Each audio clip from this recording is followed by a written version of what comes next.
Hello, good day. My name is Richard Cladd, and I would like to introduce you today to my Mercedes 722 McLaren.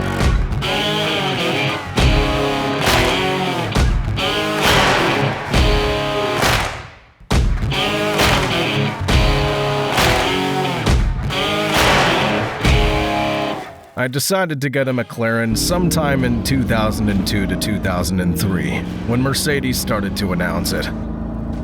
Back then, it was just a normal SLR badge, and I have to say that the car was beautiful. The gull-wing doors, the beautiful, perfect shape.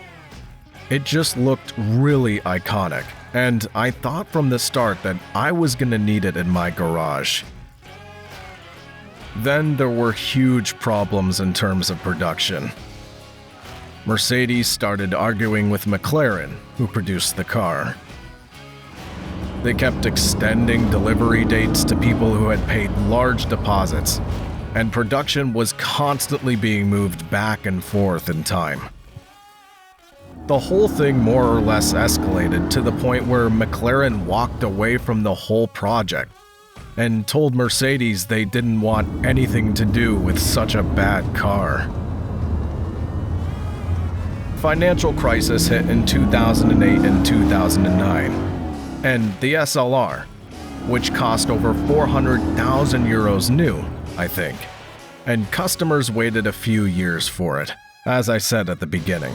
I think the 722 version even cost somewhere near 500,000 euros depending on the specification, which was huge money at the time. 450,000 euros to 460,000 that car was worth, I think, 100%.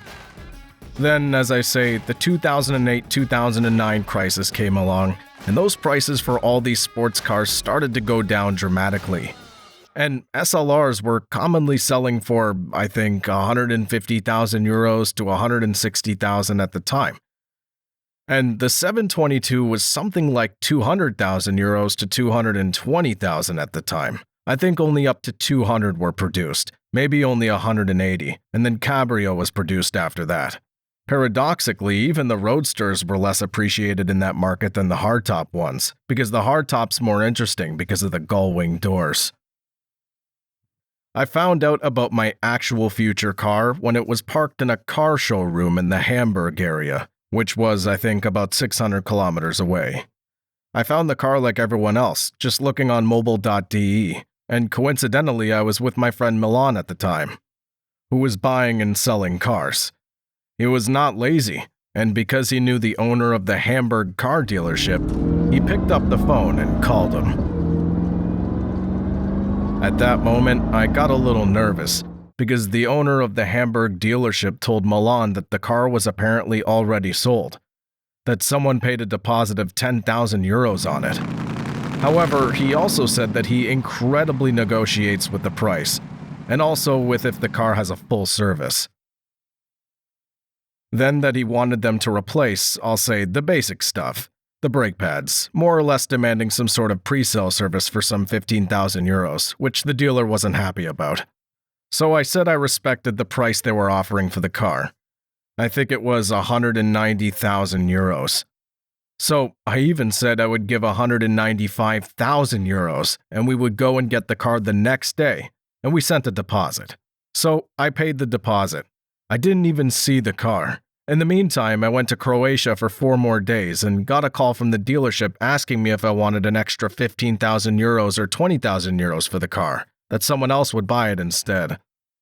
So I ended my vacation early, jumped in the car with a bunch of my friends and car enthusiasts. We got in the car and headed off towards the Hamburg dealership to check the car out. We checked the car, didn't like the foggy, I guess left rear light on it. Somehow we made a deal there that the former owner already covered it under warranty, so they'll replace the rear tail light. I even have the original one here in my garage somewhere. And at that point, I paid for the car, bought it, and when I was trying to negotiate a little bit on the price, the owner just looked at me and smiled and said, "Please, there's 4 numbers on the table over there. They're all waiting because you've sent, I think, 50,000 euros or 100,000 euro deposit. So they're all waiting to see if you're going to take the car or not. Then if you don't take the car, I'm selling it immediately for 20,000 to 25,000 euros more. So at that point, all my bargaining gypsy tendencies ended. I transferred the money to him directly, and then a tow truck came to pick up the car and bring it to my house.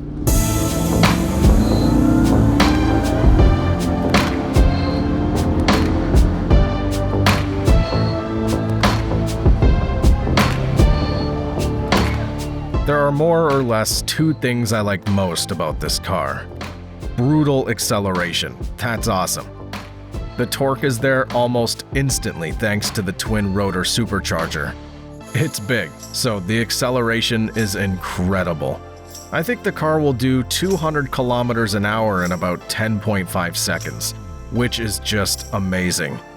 Then what I love is the sound. It's perfect. Just an 8-cylinder engine, 5.5 liters is simply perfect. It's like a bunch of Harleys going down the road.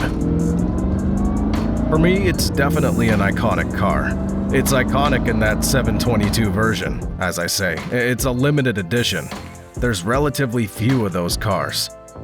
And I'm not gonna get rid of it in the future. That car, I think, is one of the most beautiful cars Mercedes ever made. After the 300 SL Gullwing in 1956-1957. So I think the SLR will be an iconic piece as well. I think of those cars as artifacts. To me, unless I've got goosebumps on my arms, balls, and back, that car doesn't mean anything to me. I'll never buy one. And the SLR really gives me goosebumps everywhere. So that's why it's gonna stay in the garage. And I still have it to this day. I have to say, I still find those cars incredibly beautiful things, unless it's fucked up by environmentalists or individual car companies who unfortunately have to comply with these nonsensical regulations.